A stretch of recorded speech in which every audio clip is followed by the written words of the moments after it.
Transferí. Pásate acá, amigo.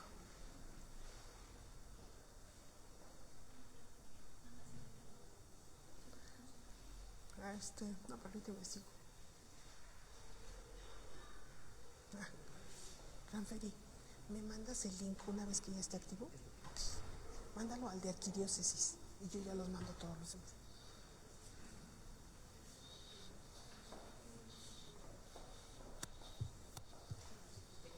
4, 3, 2. Muy buenas tardes, les damos la más cordial bienvenida a esta quinta y última exposición sobre las conferencias por la vida en esta Semana por la Vida. Nos da mucho gusto que estén aquí, a los que están presencialmente y a los que nos hacen favor de ver a través de las redes sociales. Me es muy grato presentarles a ustedes a nuestra ponente del día de hoy. Es la maestra María de los Ángeles Bravo. Ella es egresada de la Universidad Panamericana, docente a nivel medio, medio superior y superior. Ella se ha desempeñado en todo lo que se refiere a la formación ética y de responsabilidad en distintas instituciones, tanto públicas como privadas, como es, por ejemplo, la Academia de Policía, como es también ella colaboradora de la Comisión de Bioética del ICEMIM, entre otros cargos que tiene.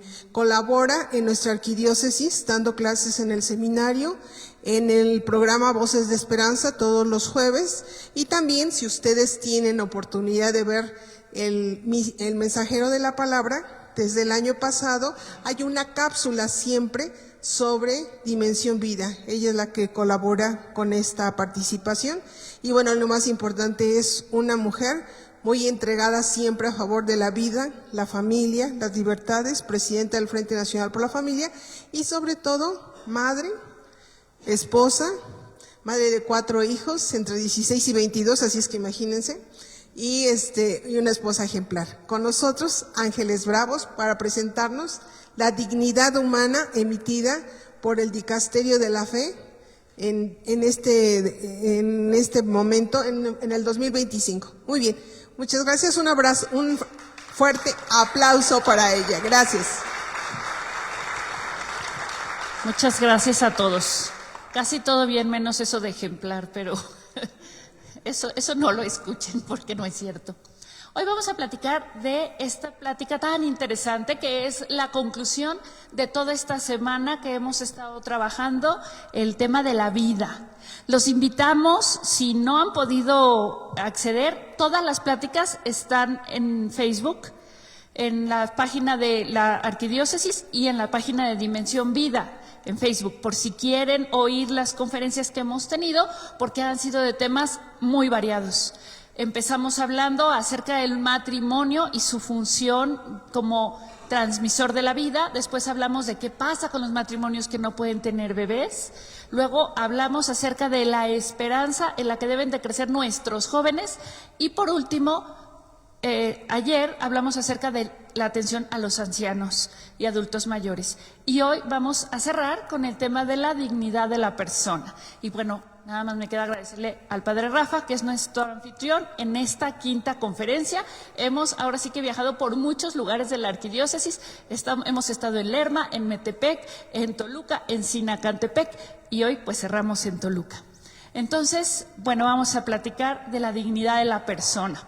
Y para esta conferencia de la dignidad de la persona nos vamos a basar en este pequeño documento que ustedes pueden conseguir porque lo venden en la librería diocesana y si no pues lo pueden conseguir en internet, lo pueden bajar de la página del Vaticano y este pequeño documento fue publicado el año pasado, en abril del año pasado. Estamos casi a punto de cumplir un año de este documento que es asombroso. A mí no me alcanzan las palabras para transmitir lo asombroso de este documento y toda la riqueza que contiene. Así que voy a tratar de hacer mi mejor esfuerzo, pero yo les recomiendo muchísimo que ustedes consigan este documento. Se llama así, Dignitas Infinita.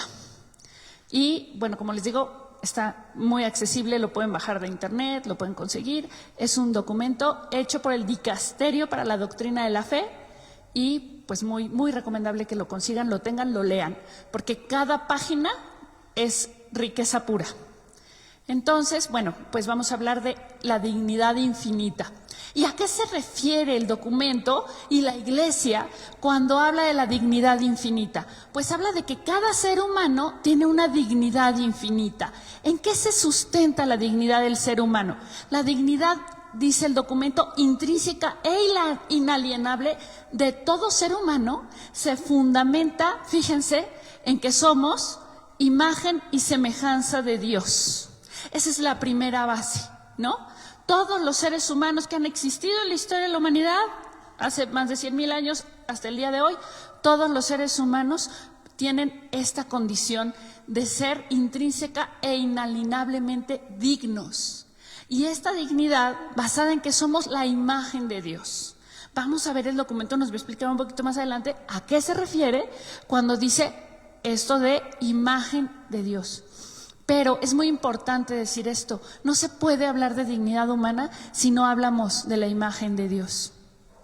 Esto, el Papa Juan Pablo II en la encíclica del Evangelio de la Vida dice, esto se veía ya desde el principio en el Génesis y después con claridad en el Éxodo, cuando Dios libera a su pueblo y en el momento en que lo libera, le enseña el valor que tiene toda vida humana, porque acuérdense cuál es la razón por la que Dios tiene que liberar al pueblo de Israel.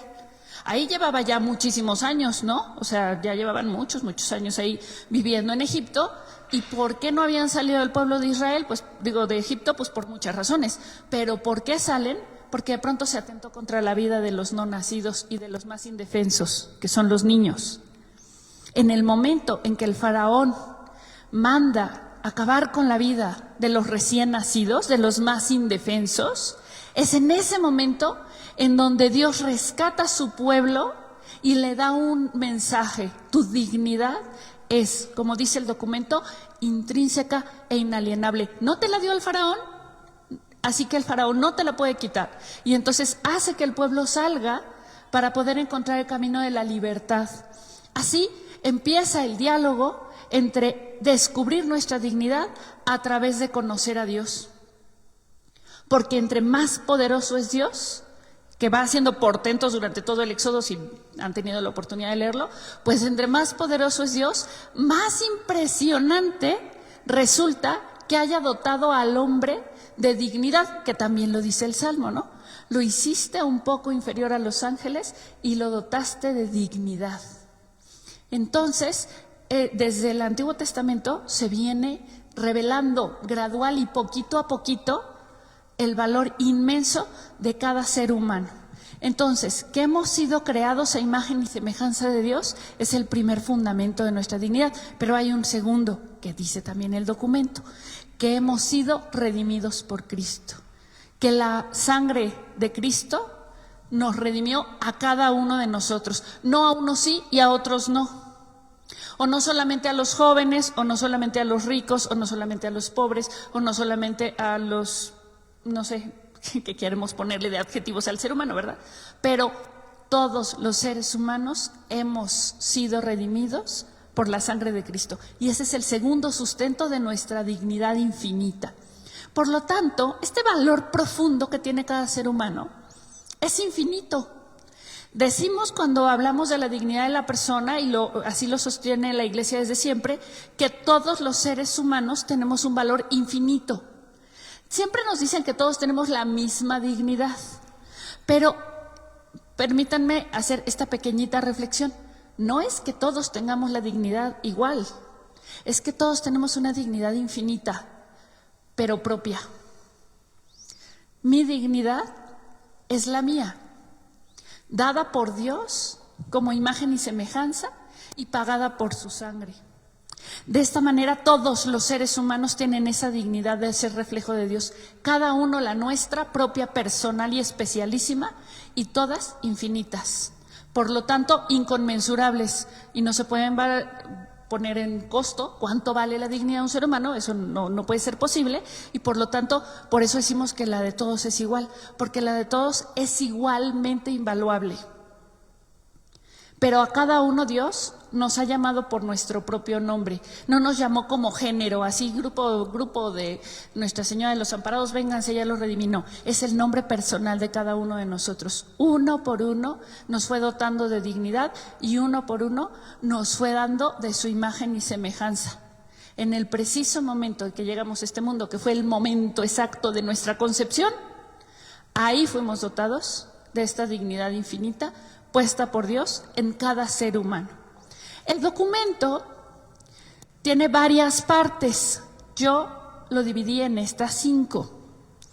Primero, nos habla en la introducción de que existen varios conceptos de dignidad. Después, nos explica cómo la Iglesia anuncia, promueve y se hace garante de la dignidad humana. En la tercera parte, nos explica que la dignidad es el fundamento de los derechos y de los deberes humanos. En la cuarta, nos explica, en el mundo desafiante que vivimos hoy, cuáles son las violaciones graves a la dignidad humana que siguen existiendo. Y en la última parte, pues nos da la conclusión. Así que nosotros vamos a seguir este camino, vamos a recorrer estos 5 puntos acerca de la dignidad de la persona y del documento. Vamos a ir siguiendo al documento en lo que nos está enseñando. El documento nos dice que la palabra dignidad a todos nos queda más o menos, o sea, lo hemos oído, nos suena. Todos nos suena esto de las personas tenemos dignidad. Pero también nos dice, pero dignidad se puede entender de 4 maneras distintas. Entonces, de estas 4 maneras distintas, el documento va a decir estas 4 que así reconoce. Primero, la dignidad ontológica. ¿Qué significa la dignidad ontológica? Es reconocer que la persona, solo por el hecho de existir y por haber sido querido por Dios, ya tiene dignidad. Es una dignidad que no puede ser nunca eliminada porque no nos la concede ni la ley, ni nuestros papás, ni cómo nos trataron, ni nada de nada. Hemos sido creados en dignidad. Esta dignidad nunca puede ser eliminada y permanece válida más allá de cualquier circunstancia que pudiera venir.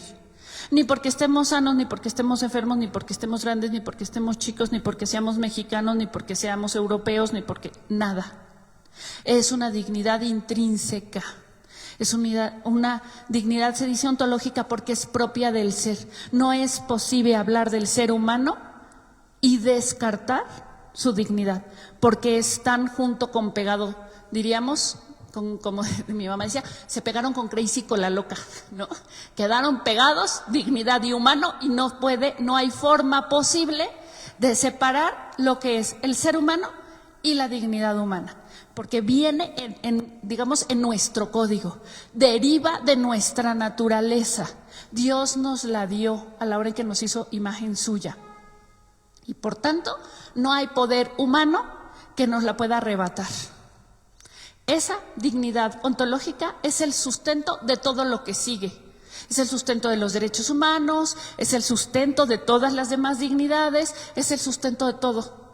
Esta dignidad otorgada por Dios a cada uno de nosotros es una dignidad inalienable, significa que no la podemos comerciar, no se la podemos pasar a otro de, ay, te paso un tantito de mi dignidad a ti y tú me echas otro poquito y nos la intercambiamos, ¿no? Intransferible, injerarquizable, quiere decir que no hay más jerarquía en uno que en otro.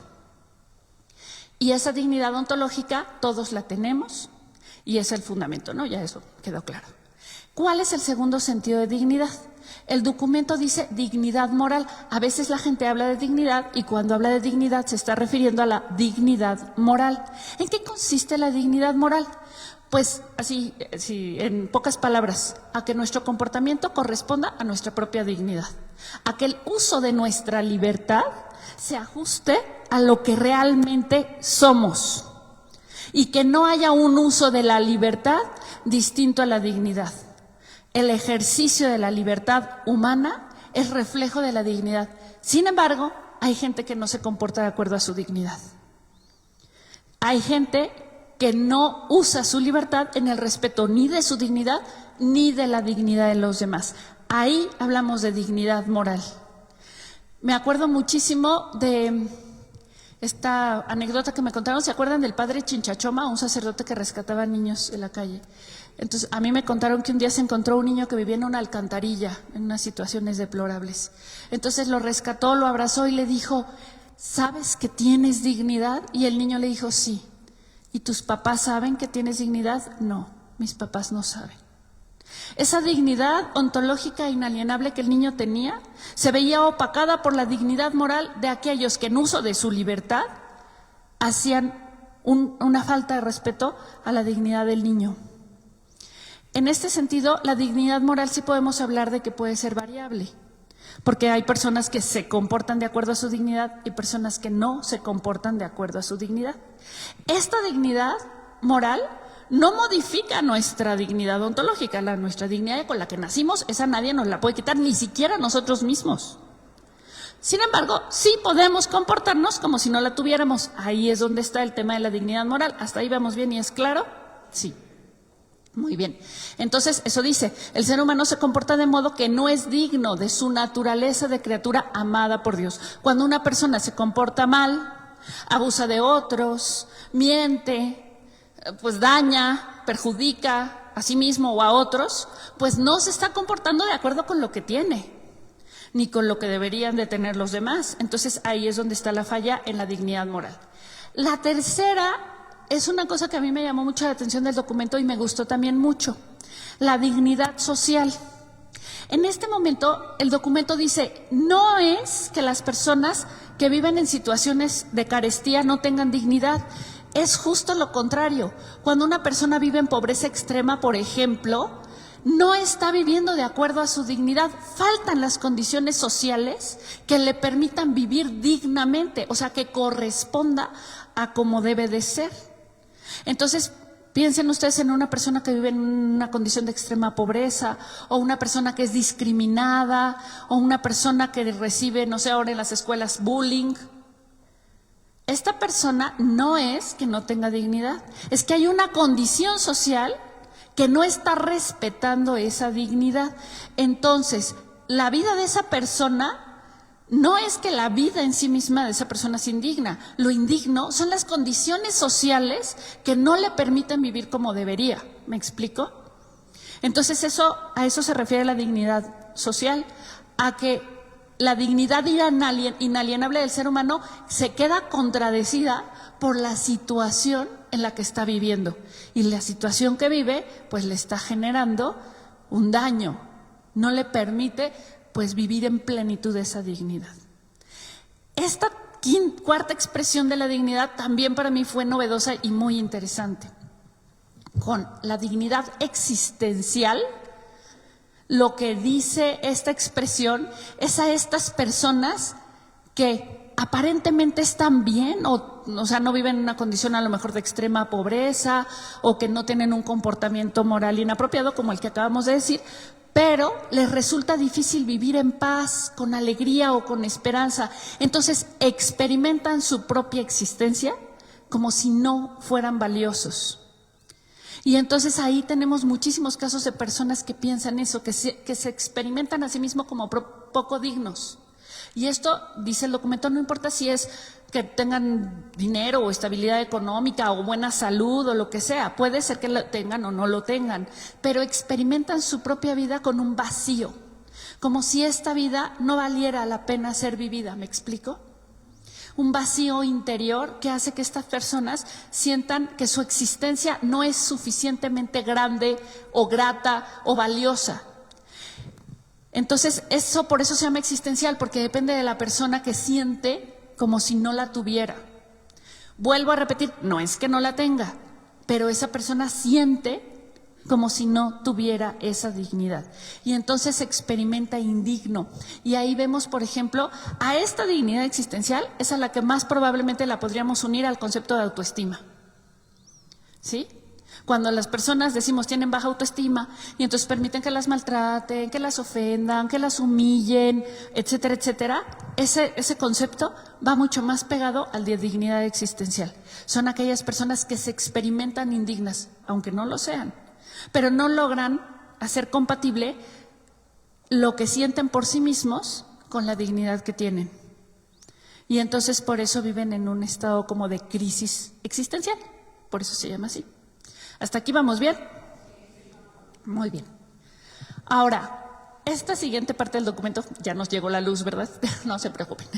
Esta siguiente parte del documento nos dice cómo la Iglesia anuncia, promueve y hace garante de la dignidad humana. Y aquí esta parte es deslumbrante, porque nunca ningún otro pueblo en la historia de la humanidad, ni ninguna otra cultura llegó a comprender la dignidad de todo ser humano más que el pueblo de la revelación.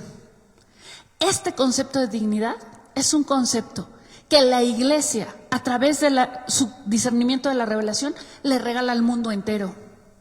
Si hoy creemos que es indigno esclavizar, maltratar, humillar o lo que ustedes quieran, es gracias a la Iglesia. El concepto de dignidad no llegó por corrientes filosóficas, por reflexiones intelectuales o por el transcurso de un pueblo muy inteligente. Esto es un regalo de Dios a través de la revelación. Creemos hoy en nuestras leyes, en nuestros códigos civiles, en nuestras constituciones. El artículo 1 de la Constitución, solamente léanlo, ¿no? Pero no solo el de México, el de todo el mundo. Oigan el concepto de dignidad que manejan los que hablan de la ONU, en donde sea. Y la única manera de que este concepto ha llegado a nosotros es gracias a la revelación. Y esto pues les ha de dar un poquito de diarrea a las personas que no quieren que pensemos en el concepto de Dios. Pero se los decía hace un rato, no podemos desligar el concepto de dignidad humana de la imagen de Dios. Porque no es en automático que los seres humanos entendemos que todos somos igualmente valiosos. Esto no pasó en todos los pueblos de la historia. Los pueblos de la antigüedad se esclavizaban unos a otros constantemente, hasta se comían unos a otros constantemente. Todavía hoy los pueblos no cristianos siguen considerando el tema de la esclavitud como algo válido, la venta de personas. Esto pasa todavía hoy, lo vamos a ver al final, pero al final el documento nos dice, eso es muy triste en los pueblos que ya oyeron este mensaje de la dignidad. Aquí estamos haciendo ajustes técnicos, muchachos, pero ustedes no se preocupen, que yo aquí sigo. Entonces, el tema de creer que la dignidad humana es algo naturalito a la que los seres humanos llegamos por propia reflexión es un error. Es la Iglesia quien anuncia, promueve y hace garante de la dignidad humana. Porque además, este es otro dato importante, la Iglesia fue la única que llegó al concepto de persona. Y de ahí todo lo que viene alrededor. No fueron de verdad ni los grandes filósofos griegos, ni Confucio, ni los grandes líderes espirituales de la antigüedad. Fue la Iglesia quien anuncia, promueve y se hace garante de la dignidad de la persona. Desde el Antiguo Testamento, desde la enseñanza bíblica desde el Antiguo Testamento, como le decíamos hace un rato, hasta nuestros días. Y sigue siendo el día de hoy la Iglesia Católica la garante, la que todavía al día de hoy denuncia con una valentía, dice el Papa Juan Pablo II, con intrépida fidelidad, sigue anunciando cada una de las violaciones a los derechos humanos y cada uno de los daños que se hacen a la dignidad de la persona. Hoy la Iglesia es el último reducto y fortaleza de protección de los derechos humanos y de la dignidad de la persona. Y no ha habido otra institución a lo largo de la historia que constantemente, a pesar de las fallas que pueda haber en personas particulares, esté manifestando y recordándonos que cada ser humano es digno, es valioso y hay que tratarlo de acuerdo a su dignidad. Entonces, la revelación bíblica nos enseña que todos los seres humanos tenemos esta dignidad porque, como le decíamos hace un rato, hemos sido creados a imagen y semejanza de Dios. Y aquí es lo que les decía hace rato, ¿y en qué somos imagen y semejanza de Dios? ¿En qué nos parecemos a Dios? La imagen no define las capacidades intelectuales. Porque claro, los seres humanos así en nuestro conjunto somos inteligentes, ¿no? Pero luego ya en lo particular hay diferencias, no todos estamos iguales, ¿no? Entonces, el documento nos dice, la imagen no es por las capacidades intelectuales o por nuestra capacidad de producir o ganar dinero o tener ciencia o generar técnica que pueda ayudar a construir aparatos que nos hagan la vida más fácil, sino que cumplimos la función de representar a Dios en el mundo. Y cada ser humano que existe cumple la función de representar a Dios en el mundo. Cada uno como Dios le pide a esa persona. Obviamente la dignidad de un hombre extraordinariamente inteligente con un coeficiente intelectual altísimo cubre una función de representar la imagen de Dios en el mundo.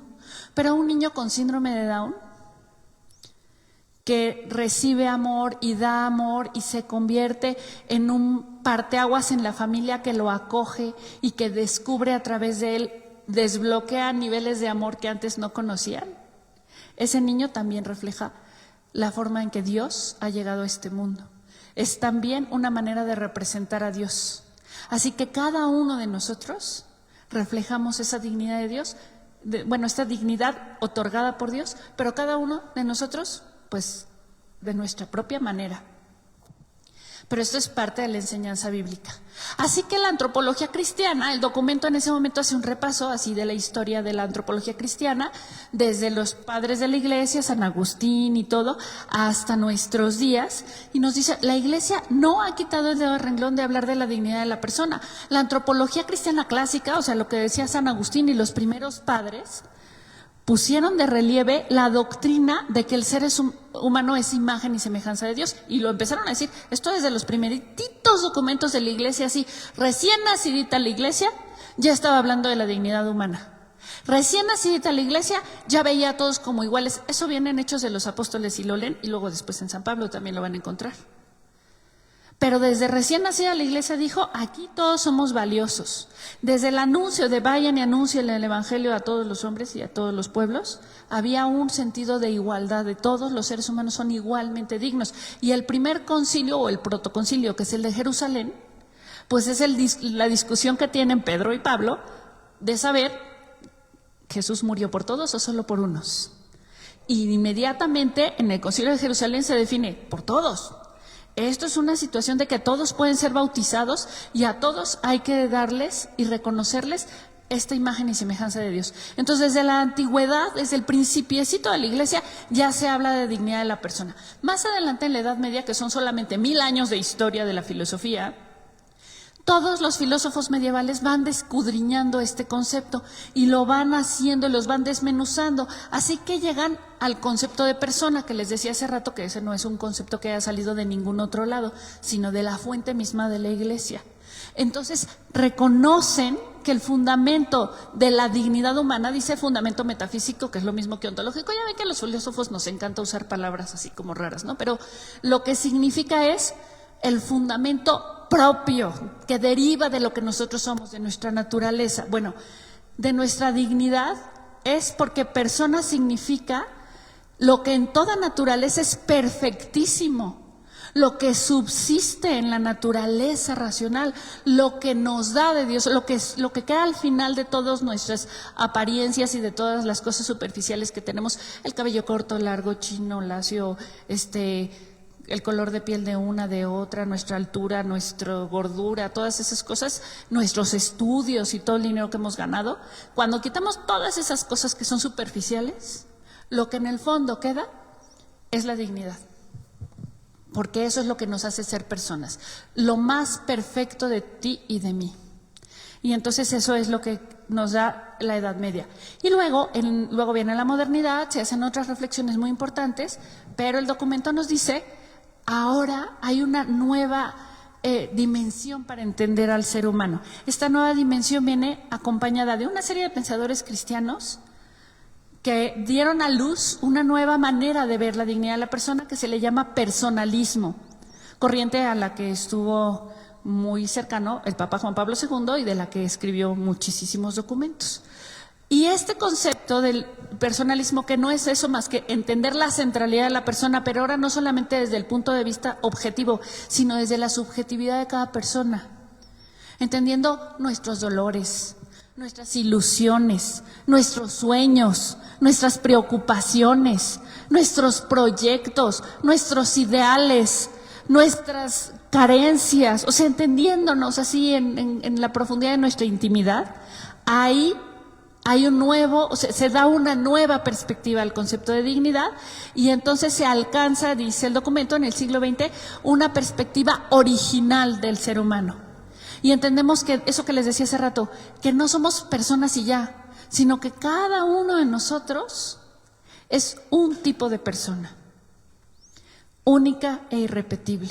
Nunca en la historia de la humanidad habrá otro como tú en el mundo. Nunca ha habido y nunca habrá alguien que tenga tu perspectiva y refleje la imagen de Dios como tú la reflejas.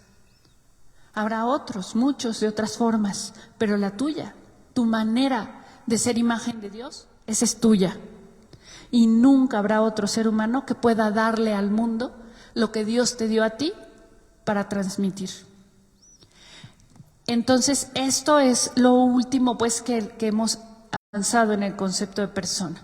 Ahora, esta iglesia que anuncia, promueve y se hace garante de la dignidad humana, la iglesia proclama la igual dignidad de todos los seres humanos y entonces nos dice, ¿y por qué todos tenemos este valor inconmensurable? Ay, ya, el micrófono ya está dando sus últimos esfuerzos.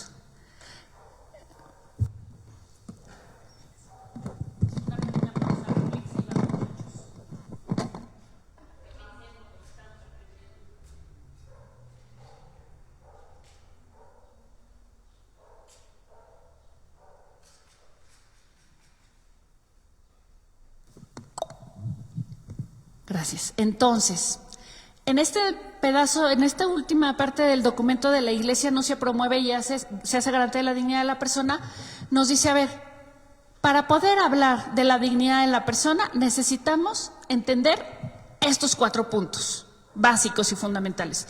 Que la imagen de Dios es indeleble, no se borra, ni siquiera en el más ruin de los delincuentes. Eso es bien difícil de entender.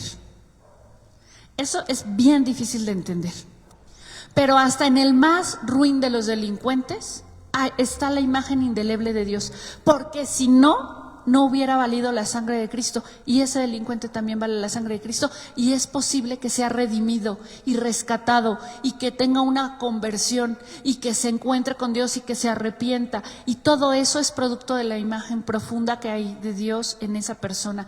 Entonces hay una imagen de Dios indeleble en cada persona, no importa si fue víctima, por ejemplo, del tráfico de personas y lo hicieron padecer cosas terribles, como ahora en nuestro país estamos recibiendo imágenes espantosas de cosas indecibles.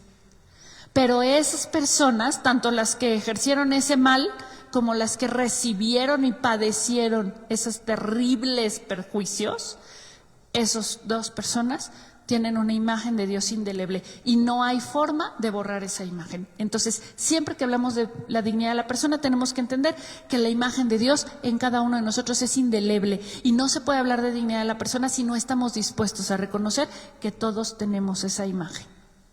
Segundo, que Cristo elevó la dignidad del hombre cuando se encarnó. Que en el momento en que Jesús se hizo hombre para salvarnos a todos nosotros, en ese momento la dignidad del hombre subió porque fue elevada, porque Dios se hizo hombre para redimirnos. ¿Se han puesto a pensar qué grandeza? Es que estamos tan acostumbrados a este mensaje que ya ni siquiera nos asombra. Pero es asombroso porque no se hizo ángel para redimir a los ángeles. Se hizo hombre para redimirnos a todos nosotros. Entonces la condición humana quedó toda ella renovada solamente porque Jesús se encarnó. Parece que solamente significa que es algo sencillo, pero es todo. Lo hizo todo en el momento en que Él se encarnó de María y entonces quedamos en ese momento, tanto el hombre como la mujer, renovados y transformados en nuestra dignidad porque hemos sido elevados por Cristo. La tercera condición. Todos los seres humanos tenemos una vocación a la plenitud. Todos los seres humanos estamos llamados a vivir de acuerdo con nuestra dignidad. O sea que tenemos la obligación de responder a la dignidad que Dios nos dio y tenemos la obligación de respetar la dignidad de la gente que está a nuestro alrededor y de elevarla a su plenitud en la medida de nuestras posibilidades. Piensen, por ejemplo, los papás con un hijo, con los hijos. Tenemos como papás la obligación de elevar a la plenitud a nuestros hijos, convirtiéndolos en la mejor versión de sí mismos. Así como tenemos que convertirnos nosotros en la mejor versión de nosotros mismos en todas nuestras dimensiones humanas, en la dimensión física, en la dimensión psicológica, en la dimensión económica, en la dimensión intelectual, en la dimensión emocional. En todas las dimensiones tenemos que llegar a nuestro máximo. O sea, si tenemos un niño muy capaz, lo tenemos que empujar para que llegue al máximo, a la plenitud de su dignidad.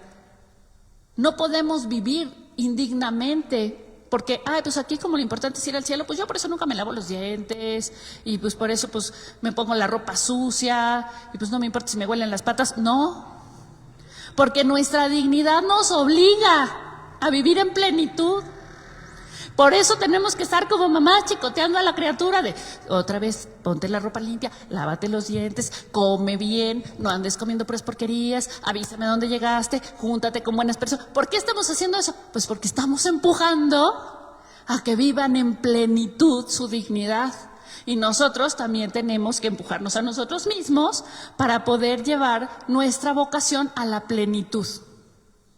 Como les digo, en todas las áreas. No, o sea, esta dignidad humana nos obliga a la no mediocridad, sino que nos lleva, como les decía, a ser nuestra mejor versión. Y esto en cualquier etapa de la vida. Ayer vimos la de los adultos mayores, pero los jóvenes también, las mamás, los maestros, los empresarios, los políticos, las personas de limpieza, todos tenemos que vivir en plenitud nuestra dignidad. Y reconocer en plenitud la dignidad de los otros, la vocación a la plenitud. Y la cuarta, un compromiso con la libertad. Una de las condiciones básicas para reconocer la dignidad humana es el reconocimiento de la libertad de las personas. Por eso la coacción a la libertad humana es un daño a la dignidad. Y la coacción a la dignidad, a la libertad humana viene cuando no la educamos bien, cuando le ocultamos información que debería de saber, o cuando no le permitimos elegir porque nosotros queremos elegir por ellos porque nosotros sabemos más.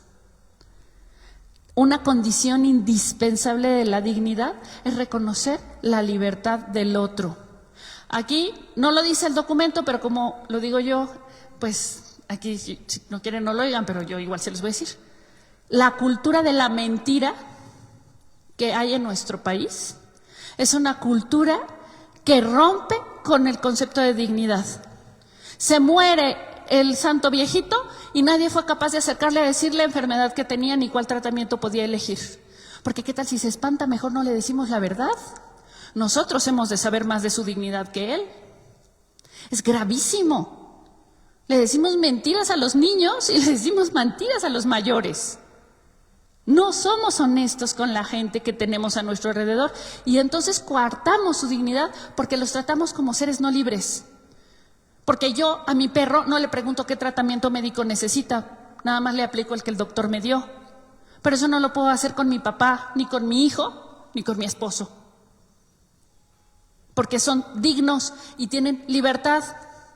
Y mientras estén en uso de sus facultades, tienen que ser capaces de recibir la información y tomar decisiones de su libertad. Lo mismo para todas las demás cosas, o sea, para la salud, como para los estudios, como para el estado de vida, como para la vocación, de si quieren irse a la vida sacerdotal o religiosa, o si quieren casarse, y con quién quieren casarse. Todas esas cosas tienen que ser respetadas, porque todas esas cosas son expresión de la libertad y de la dignidad. Y si no respetamos eso, no estamos respetando. Entonces, por eso dice que estos son exigencias intrínsecas y no hay forma alguna de hablar de la dignidad si nos comemos una de las cuatro. Ahora, esta dignidad, el siguiente paso es que es el fundamento de los derechos humanos. Ya el Papa Francisco dijo, en la cultura moderna la referencia más cercana a los principios de la dignidad inalienable, pues es la Declaración Universal de los Derechos del Hombre, que San Juan Pablo II dijo como una puesta en un largo y difícil camino del género humano. Es decir, fue un consenso difícil de llegar a entender los derechos humanos, pero los derechos humanos son la expresión de la dignidad del ser humano. Entonces, es una expresión de nuestra conciencia y del respeto que nos debemos y le debemos a los demás, para resistir a los intentos de alterar o eliminar el significado profundo de estos principios. Entonces, ¿cuáles son estos principios esenciales que tenemos que tener como derechos, entendiendo sobre los derechos humanos, según lo que nos dice el documento y lo que enseña la Iglesia?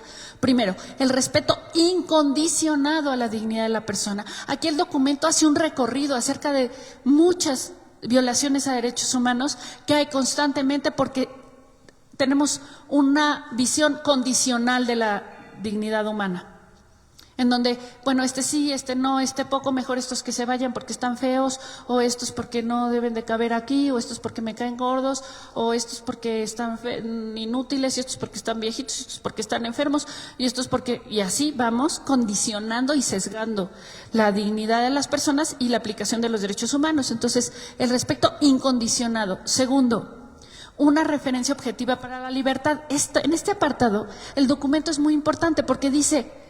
Ahorita, ya dijimos que la libertad es un indicativo de la dignidad humana, ¿verdad? Pero hay quien abusa de la libertad. Y ahí el documento dice, porque nuestra libertad tiene que estar basada en la objetividad, porque si pensamos en la libertad como una cuestión relativa, cada quien la suya, que cada quien haga lo que quiera, quién sabe qué, ahí vamos a ir generando cada vez más divisiones entre los seres humanos y vamos a provocar que creamos que unos valen más que otros dependiendo de las decisiones que toman. Entonces hay que tener mucho cuidado porque tiene que haber una referencia objetiva de la libertad, y ahí inmediatamente lo siguiente que dice es, porque los seres humanos estamos hechos para relacionarnos con otros. No nacimos para estar solos, metidos en una cueva o en una isla desierta sin hablar con nadie porque todos me caen mal. A veces se nos puede antojar eso, ¿verdad? Pero no está bien. No podemos, no nacimos para vivir en la isla desierta, alejada de los demás, porque todos me caen gordos, ¿no? Sino que necesitamos estar, esto también lo dice el Papa Benedicto XVI en la encíclica de la esperanza, Spe Salvi se llama. También nos dice lo mismo, no podemos fingir esto de que yo aquí me hago solo, yo autónomo y libre, no me importa lo que los demás hagan ni dejen de hacer mientras a mí no me afecte, ¿no? Aquí yo soy mi propia esfera, mi propia situación, y los demás que huele el mundo y que ruede la bola. No. Dice, somos renacionales, estamos hechos para compartir con otros, venimos al mundo a partir del amor compartido de nuestros padres, y nuestra vida se va a ir entendiendo a través de nuestra relación con otros. Si no fuera porque nos relacionamos con otros, no descubriríamos nuestras capacidades. Gracias a nuestra convivencia con los demás, descubrimos para lo que somos buenos, cuáles son nuestras habilidades, en qué vamos fallando, en qué tenemos que mejorar. Si no pudiéramos vivir con los demás, no tendríamos ni una sola virtud. Porque piensen ustedes, ¿en qué serviría la virtud de la prudencia en una persona que vive en una isla desierta? ¿O cómo podríamos vivir la virtud de la solidaridad o de la justicia si viviéramos solitos? Solo se puede vivir las virtudes en medio de la comunión con los demás. Entonces tenemos esta estructura relacional. Esto lo une el documento con lo de la libertad y dice, por lo tanto, nuestra libertad tiene que vivirse en plenitud en la medida en que vivamos en relación con los demás. No dice que los demás limitan nuestra libertad, eso no lo dice. Lo que dice es todo lo contrario. Los demás exaltan nuestra libertad a la manera en que podemos vivir mejor de nuestra dignidad. Entonces, la libertad humana solamente funciona cuando entendemos que somos parte de una comunidad y que tenemos que vivir en comunión. Y si hacemos eso bien, también dice el documento, la comunión no es solamente entre nosotros, sino también con el cuidado de este mundo en el que Dios nos puso como administradores. Entonces no podemos usar nuestra libertad ni para abusar de los demás, ni para abusar de los recursos naturales, ni para destruir el mundo, ni para dañar la autoestima de otros, ni nada. porque nuestra libertad llegará a su plenitud en la medida en que sepamos relacionarnos correctamente con los demás, con Dios y con el mundo. Y si en cualquiera de esas tres fallamos, vamos a haber hecho un mal uso de la libertad. Luego nos dice en el cuarto principio esencial, es que la liberación de condicionamientos morales y sociales, porque hay veces que justificamos nuestro mal comportamiento porque hay comportamientos morales y sociales que así están en esta sociedad. ¿A poco no han oído decir a la gente, pues ya ves que ahora sí se usa, ¿no? Ay, oye, ¿y entonces qué? ¿Estos muchachos nunca se van a casar? ¿No ya ves que ahora sí se usa que no se casan? ¿No? Oye, ¿y este perro que usa pantuflas? Pues ya ves que ahora sí se usa que los perros usen pantuflas, ¿no? Y entonces los condicionamientos morales y sociales de nuestra época y de nuestro momento hacen que perdamos de vista pues la verdad del ser humano. Y entonces justifiquemos los malos comportamientos porque aquí se usa esto y fíjense qué grave. Ahorita les puse unos ejemplos muy bobos, pero fíjense qué grave. Por ejemplo, porque lo vamos a ver en las violaciones a los derechos humanos. Cuando la gente va de viaje a algún país, hace más cosas malas que en su propio país, con la justificación de seguro así se usa ahí. Entonces, toma de más. No es que todos los mexicanos andemos borrachos, por supuesto que no, lo estamos haciendo aquí en las redes y en el mundo, no. Pero ¿qué tal si yo me voy a Cancún, vengo de Estados Unidos o de cualquier otro país y digo, pues ya ves que ahí en Cancún todos se ponen hasta las chanclas y entonces yo por eso me puedo poner aquí hasta las chanclas? No. O sea, no. Eso es un condicionamiento moral y social que mal visto, por cierto. Pero eso también ha provocado mucho el abuso y el tráfico sexual de niñas. Porque como se las ofrecen en este tipo de clubs, pues ya ves que en ese país así se usa. Pues a donde fueres haz lo que vieres, ¿no? Y cuidado, porque hay un señalamiento muy claro. A veces hay un principio esencial en la dignidad de la persona que nos obliga a reconocer el valor de la persona libres de los condicionamientos morales y sociales. Para decirlo en corto, porque cada uno de nosotros respondemos ante Dios por nuestras acciones y no ante nadie más. Y a Dios le tendremos que dar cuentas y no le vamos a poder venir con el cuento de que así se usa ahora, porque a donde fueras haz lo que vieras. Y pues quién sabe, a mí nadie me dijo, porque ni modo yo ya les dije. Entonces ya no les queda ese pretexto. Y entonces van a tenerle que decir a Dios cómo le hicimos a partir de que nos dimos cuenta y tomamos conciencia de la importancia de la dignidad nuestra y de los demás. Ahora, hay un puntito muy interesante en el documento. Nos alerta de la ideologización del término persona y a mí esto me pareció deslumbrante, porque ahora en las leyes hay muchas veces que se usa la palabra persona y uno pensaría, mira qué bonito está el Código Penal y el Código Civil y las transformaciones a la Constitución, porque nos están hablando de la persona y hablan del principio pro persona y la persona para acá y para allá. Y el documento dice, cuidado, porque ellos están queriendo asimilar persona a la gente que tiene capacidad racional. Y eso no siempre funciona, porque ¿qué hacemos con el no nacido que todavía no le puedes explicar el teorema de Pitágoras? ¿O qué hacemos con el anciano que ha ido perdiendo sus capacidades y ya se le olvidan las cosas y se le va la onda? ¿O qué hacemos con la persona que está en este momento en una enfermedad y entonces por lo tanto puede estar pues en estado, por ejemplo, de coma? ¿Qué hacemos con todas las personas que por necesidades o por sus condiciones físicas o de salud no pueden hacer uso pleno de su inteligencia? Y el documento nos dice, cuidado. Por eso, si se fijan, todas las diapositivas en vez de decir dignidad de la persona, dice dignidad humana. Porque el documento dice claramente, aunque la persona es un concepto que se deriva del pensamiento cristiano, se está haciendo un abuso ideológico del término persona. Y tenemos que tener mucho cuidado con eso, porque luego ahora ya están inventando que existen personas no humanas, que como los delfines y que como los perros y que como quién sabe qué cosa que se están encontrando, ¿no? Entonces, por eso el documento está haciendo un énfasis en la dignidad de la persona humana. Y para no hacer eso, dice dignidad humana, o sea, para no repetir, ¿sí?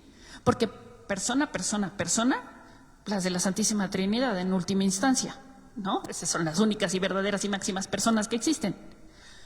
Pero ya hablando aquí de entre nos, utilizamos el término, el documento lo pide así, dignidad humana, para que no se haga este uso ideológico del término persona, que diciendo palabras bonitas está metiendo ideas equivocadas.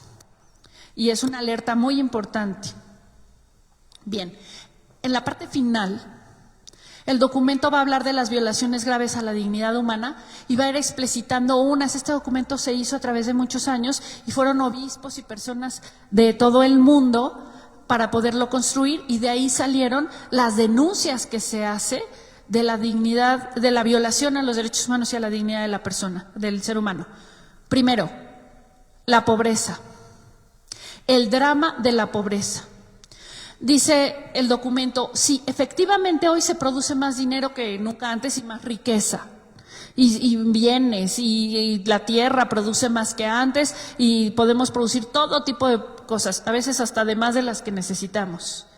Pero también estamos enfrentando a una injustísima distribución de la riqueza, en donde hay gente que vive en condiciones de extrema pobreza a la que no queremos ver. Aquí en este momento no lo dice el documento, pero fuimos a una conferencia la semana pasada y entonces el documento lo que sí dice es la explotación laboral es una manera de pobreza, de aprovecharte del dolor y de la necesidad de una persona para tenerla trabajando de forma explotada, y hay que tener muchísimo cuidado. Y ahí, cuando dice eso el documento, yo me acordé de la plática que oímos, que nos decía que la pobreza económica trae otras pobrezas, trae la pobreza del tiempo, porque imagínense una persona que gasta hasta 6 horas de su día en ir a un trabajo, en donde se le paga poco, pero tiene que gastarlas, esas horas, porque pues así está. Y de la pobreza económica y de la pobreza del tiempo se deriva la pobreza emocional, porque cuánto tiempo puede pasar con su familia y cuánto tiempo puede llegar a descansar su corazón y cuánto tiempo puede estar tranquilo si 6 horas de su día más 8 mínimo en el trabajo, cuánto tiempo duerme, cuánto tiempo convive, cuánto tiempo dialoga con sus hijos. Y entonces esas pobrezas nos van a traer otras pobrezas, la pobreza social.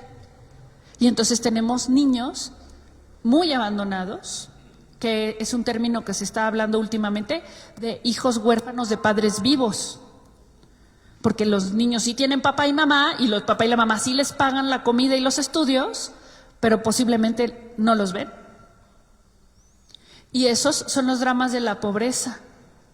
Y la pobreza nos va trayendo una serie de problemáticas a las que no deberíamos de permanecer indiferentes, porque lo dice además, esta es una frase de Paulo VI, nadie tiene derecho a lo superficial mientras haya quien carece de lo indispensable. Y en nuestra sociedad hay mucha gente que carece de lo indispensable, y yo estoy casi segura que todos los que estamos aquí tenemos lo superficial. Y estamos escuchando la denuncia de la pobreza como una gravísima violación a la dignidad humana. La guerra. El documento dice, no hay nada que justifique la guerra, porque no hay nada que la guerra traiga que pueda hacernos ver el drama real del dolor de perder a un hijo, de perder a un hermano, de que regrese un hijo de la guerra mutilado, o que llegue adolorido, cansado. Entonces, la guerra es un drama que atenta contra la dignidad de la persona. Voy a callarme tantito en lo que la campana.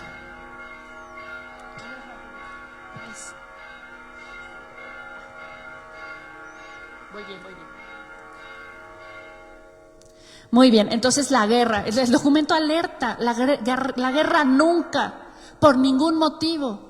El documento nos recuerda a los papas que vivieron en la Primera y en la Segunda Guerra Mundial, en su grito, que es una petición, guerra nunca más. Y yo también les recomiendo que lean el documento que es la declaración de este año santo que estamos viviendo, que es La esperanza no defrauda, en donde el Papa pide que como signo de la redención de Jesús en nuestras vidas, seamos capaces de terminar con las guerras. Ahora, como ustedes y yo no somos líderes de las naciones y no podemos decidir qué guerras se acaban, sí podemos acabar con la guerra con el vecino, el hermano, la cuñada, la suegra, el maestro de los hijos, el no sé cuánta gente con la que traemos guerra, ¿no? O sea, esas guerras sí las podemos acabar y están en nosotros. Y yo creo que todos podríamos hacer memoria rápidamente de cuál guerra ya debería de empezar a dejarse de nuestras vidas, ¿no? El trabajo de los emigrantes. El documento nos pide que tengamos sensibilidad con la migración. Nos pide que seamos capaces de ver con dignidad a los migrantes. Y esto, qué difícil es verlo cuando estamos bien en nuestra propia casa. Pero es una realidad que está pasando en todos los países del mundo. Bueno, en casi todos los países del mundo hay migrantes. Hay gente que está pasándola mal. A mí el otro día me buscó una señora que no le he podido solucionar. Si quiere alguien ayudarme a solucionar, venga al final y vemos cómo le hacemos. Porque está buscando trabajo, viene de inmigrante y no sabe cómo. Y me dice, me ofrecen trabajo una semana, me dicen que van a pagar 1,000 pesos, al final no me pagan nada. Y me mandan a mi casa y ya les trabajé gratis. He tenido que padecer acoso sexual. He tenido que padecer promesas falsas, despidos injustificados, acusaciones y no me puedo defender porque en el momento en que ven que soy migrante pierdo y entonces no puedo defenderme. Y sí hay un abuso de que al migrante, sobre todo si no tiene sus documentos correctos, se le paga menos. Y uno pensaría que eso pasa en Estados Unidos, muchachos, pero no, esta señora está aquí en Toluca tratando de sobrevivir y de conseguir cómo comer todos los días. Y pues todos somos responsables de tratar el trabajo de los migrantes con dignidad y de tratar al migrante mismo con dignidad. Entonces tratemos de ser empáticos con la realidad de las personas que no salieron por gusto, sino expulsados de sus propios lugares porque ahí no encontraron las oportunidades, porque no sabemos cuáles van a ser las condiciones que tengamos que enfrentar cada uno de nosotros. La trata de personas es un mal gravísimo. Hay los estudios que han hecho los organismos internacionales acerca de la cantidad de personas que viven hoy en esclavitud y viven sometidas a la trata de personas. Es un mal que tenemos que seguir denunciando porque no se ha acabado.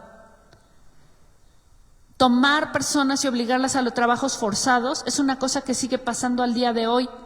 Y bueno, vean las noticias de lo que acaba de pasar en este país los últimos 15 días, para que veamos a lo que estamos hablando, cuando estamos viendo que hay personas de las que se abusa de su condición de necesidad para luego hacer los trabajos forzados, obligarlos a trabajar, ya sea en el crimen, ya sea en trabajo de sexo servicio, ya sea en condiciones de esclavitud, de trabajar solo por comida y por una mala comida.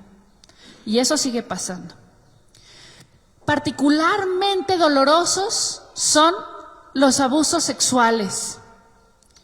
Y es muy grave si ustedes ven que en México tiene no me equivoco, 3er lugar de abuso sexual infantil y pornografía infantil. Y es una huella que no se borra y es un daño que se genera en esa persona para siempre. Entonces, el documento nos pide que seamos sensibles con esto, que aprendamos a proteger la dignidad de los niños y de las mujeres y que deje de haber abusos sexuales. La violencia contra las mujeres es el siguiente punto que el documento tarda bastante en explicar. Dice, hemos pensado que ya porque la ley dice que los hombres y las mujeres somos iguales, ya estamos iguales, y no. Todavía a la mujer a la que se hace elegir entre su maternidad y su trabajo se le está tratando mal. Todavía a la mujer a la que se le complica la vida para poder cuidar a sus ancianos, cumplir su vocación y todo, y al mismo tiempo enfrentarse a acoso laboral, maltrato, sueldos indignos, todo eso pasa y no podemos hacer como si no estuviera sucediendo. Esto es la violencia contra las mujeres. El aborto. La Iglesia, como les digo, es la última frontera en la defensa de la dignidad de la persona. Por lo tanto, no va a dejar de decir la verdad. Y la verdad es que el aborto atenta contra la dignidad de la persona porque acaba con la vida de un ser humano que es el niño en gestación y también lesiona la dignidad de la mujer, a la que no le quiso ofrecer más alternativas que el aborto cuando estaba pasando por un embarazo difícil.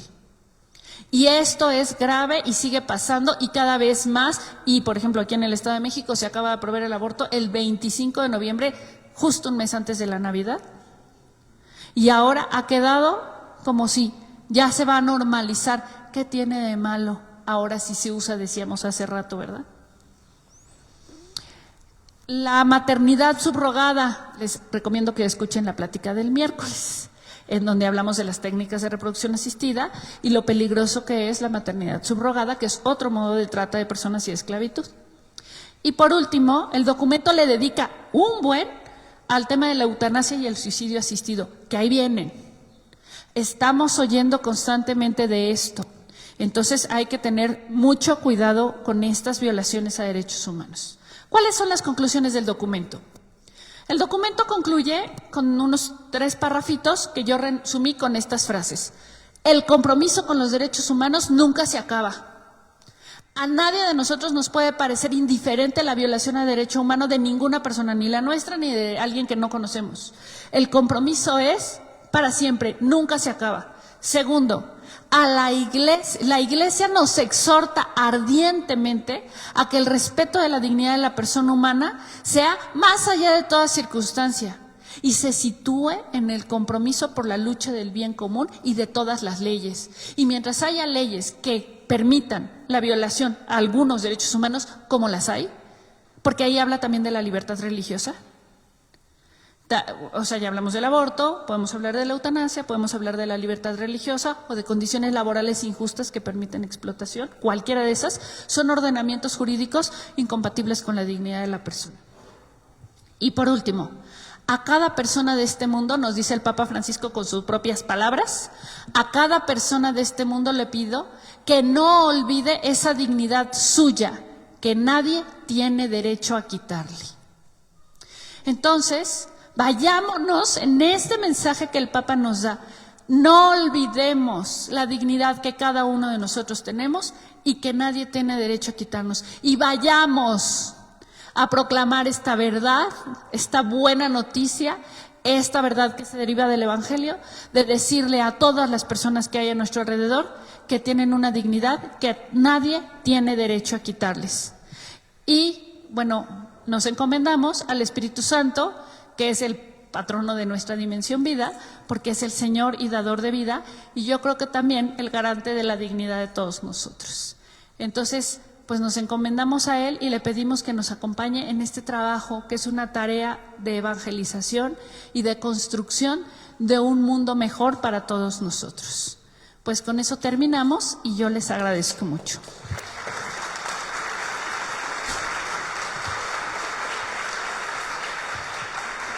Bien, agradecemos a la licenciada María de los Ángeles el que nos haya compartido en esta tarde esta conferencia sobre la dignidad. No sé si tuvieran alguna pregunta, si alguien quisiera preguntar algo. Allá.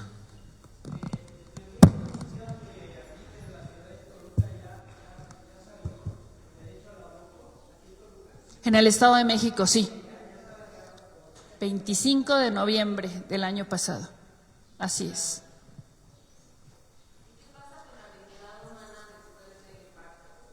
Después de...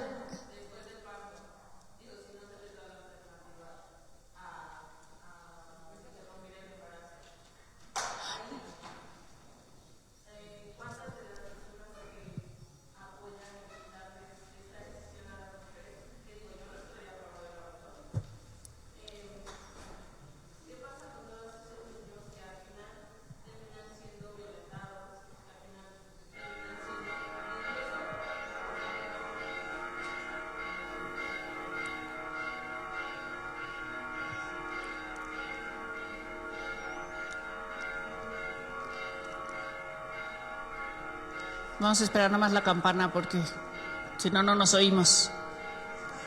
¿Sí? ¿Sí se oye? Ah, ok. ¿Qué pasa con la dignidad de esos niños que llegan al mundo sin la protección, con un mundo que les dio la espalda, con una mamá a la que también se le dio la espalda, a la que no se le ayudó, a la que no se le abrazó en un embarazo difícil y que posiblemente su situación de vida es compleja? Pues hay muchos niveles de responsabilidad ahí, obviamente. Cada uno tenemos diferentes.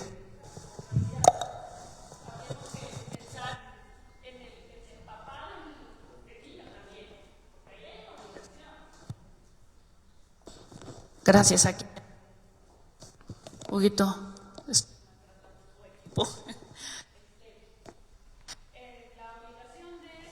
No funciona, ¿qué hago mal? Ah, ya.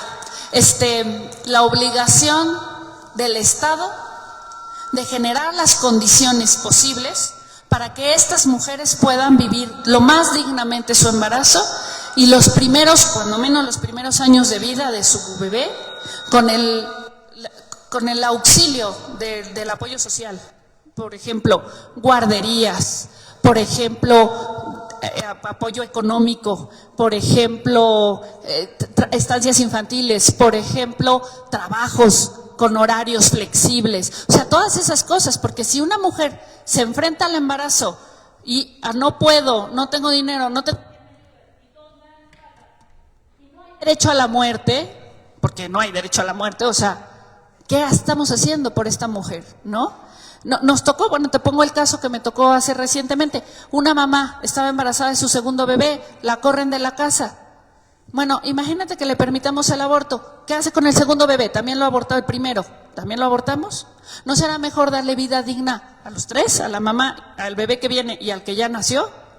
Entonces, ¿qué tenemos que hacer? Como sociedad, cada uno tenemos que arreglar nuestros niveles de responsabilidad. La responsabilidad de acoger, la responsabilidad de no juzgar, la responsabilidad de ayudar, la responsabilidad del gobierno de generar políticas públicas en la protección de las mujeres, por supuesto, la responsabilidad de los empresarios de generar trabajos dignos y con horarios laborales flexibles, es decir, pues, la responsabilidad del papá de la criatura, porque pues si él no se hace responsable, ¿cómo le hacemos? Entonces tenemos que ir aumentando los niveles de responsabilidad de manera que todos entendamos la parte que nos toca, porque evidentemente el niño tiene tanta dignidad antes de nacer como ya ha nacido, y lo veíamos ayer, y también hasta el último latido de su vida. Aunque tenga 96 años y ya está en condiciones de salud un poco difíciles, aún ahí sigue habiendo exactamente la misma dignidad y tenemos la obligación de protegerla de todos, no solo del no nacido ni del recién nacido, y también del adolescente, y también del adolescente que se ha arrojado a las drogas, por ejemplo, porque no hay escuelas de tiempo completo, porque no sus papás trabajan ahí horas gigantes, ¿no? O sea, es decir, es que el respeto a los derechos humanos es un cúmulo amplísimo. Y no se puede vivir un solo derecho humano, tenemos que vivirlos todos completos. No sé si eso respondió un poquito la pregunta. Hay otra pregunta, Angie, allá, y ya nosotros acabamos a responder ya porque nos tenemos que ir. Ya nos tenemos que ir, sí.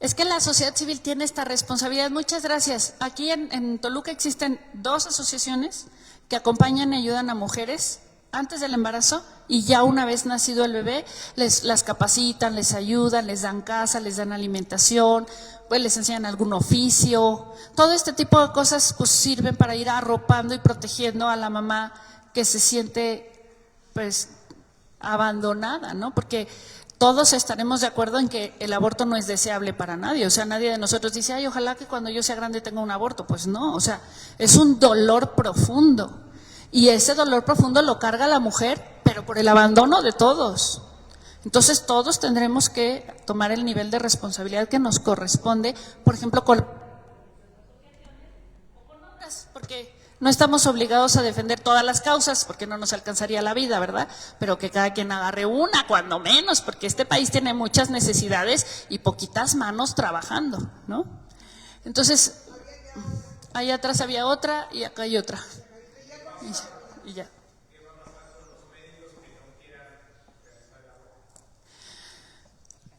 La ley tendrá que ver cómo le hace, porque hasta ahorita está en discusión el famoso respeto a esta objeción de conciencia, porque ha habido unas modificaciones en los últimos años que está pidiendo a los servidores públicos, hospitales públicos me refiero, médicos que trabajan en hospitales públicos, a no poderse negar a pesar de tener objeción de conciencia. Entonces, en el Estado de México no se ha homologado todavía esas leyes, entonces tendremos que ver cómo las homologan. Eso, pues yo todavía no sé cómo va a quedar. Tengo en mi corazón, no quiero transmitir desesperanza, pero yo considero que no van a quedar muy bien esas leyes, porque sí se le va a obligar al médico a participar en un proceso del que él no es. De hecho, tuvimos un médico que nos decía, es que nos están obligando, porque una gente legisla ahí, pero esa gente que legisla no está contando mano, pie, cabeza, ni nada. O sea, eso están ahí, los que nos estamos manchando de sangre, y literalmente manchando de sangre somos nosotros, ¿no? Entonces, vamos a ver cómo avanza eso de la ley para los servidores públicos, que en este caso serían los médicos de hospitales públicos.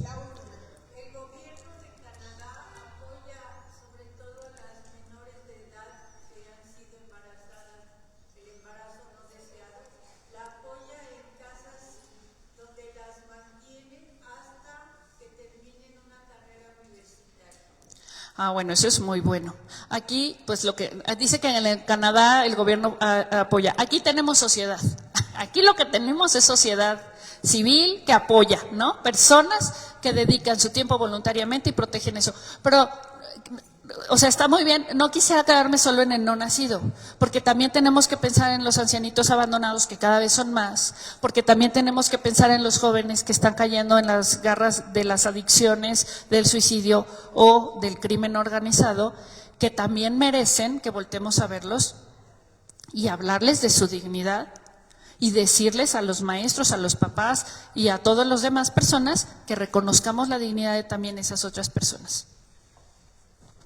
Bien, pues vamos a agradecer a la licenciada María de los Ángeles y ojalá que no olvidemos, decía la jovencita, hacía una pregunta muy importante y yo creo que todos debemos pensar que como cristianos no debemos olvidar lo que el Papa Juan Pablo decía en la Humane Vitae: toda vida es buena y como tal debe ser protegida, promovida y valorada en todas sus circunstancias. Y eso es lo que también nos acaba de decir la licenciada, ¿no? No solo los bebés que todavía no nacen, también nuestros abuelitos que a lo mejor ya perdieron la memoria, ¿verdad? Que hay que asistirlos. Entonces, el trabajo por la vida es muy rico. Y ahí es donde tenemos nosotros como bautizados que dar una respuesta. Gracias a Dios han asistido, casi haciéndoles manita de puerco, ¿no? Pero ojalá que esto hubiera estado a reventar, ¿no? De los bautizados, que vamos tomando conciencia de que la vida es siempre un bien, ¿no? ¿Cuánto pudiéramos hacer como iglesia, como comunidad parroquial de Nuestra Señora de los Desamparados? Yo escuchaba, digo, ¿a cuántas personas el domingo invitamos? Y desde hace 2 domingos, duro y dala, otra vez el señor cura. Algunos ya dicen, ay, vamos a salirnos, ya vienen los avisos, otra vez. Y aún así la respuesta es mínima. Ojalá que nosotros nos convirtamos en el instrumento para poder ayudar a tomar conciencia. La vida siempre es un bien. Muchas gracias. Ojalá que podamos hacer otro ciclo de conferencias sobre la vida aquí en la parroquia. Vamos a agradecer con un fuerte aplauso. Y para concluir este ciclo de conferencias con motivo de la Semana de la Vida, la Dimensión Arquidiocesana para la Vida va a concluir en la catedral el próximo domingo a las 5:30 de la tarde. Me parece que va a presidir el señor arzobispo para concluir esta Semana de la Vida. Y ojalá se interesen. Por allí hay un subsidio que la Dimensión Episcopal también hizo circular, ¿verdad? Ojalá nos interesemos. Y de verdad, esta es tu casa, ¿verdad? Y bueno, y de toda la Dimensión, ¿verdad? Con que colaboramos. Y ojalá podamos organizar un ciclo más de conferencias, ¿verdad? A lo mejor una semana aquí en la comunidad, pero que pudiéramos todos animarla. Porque de verdad, repito, no sé, más de 500 personas pueden haber escuchado el mensaje. No todos lo interiorizan, no todos se interesan. Ojalá que ese interés nos convierta en instrumento. Nuevamente, muchas gracias. Le damos un fuerte aplauso a la licenciada María de los Ángeles y a toda la Dimensión Episcopal y también a todos los que nos siguieron a través de la transmisión, ¿verdad? A través de la página de la Arquidiócesis de Toluca, de varias parroquias nos han seguido. A todos les agradecemos su presencia, su cercanía y buena noche a todos. Los que vienen a misa pueden permanecer.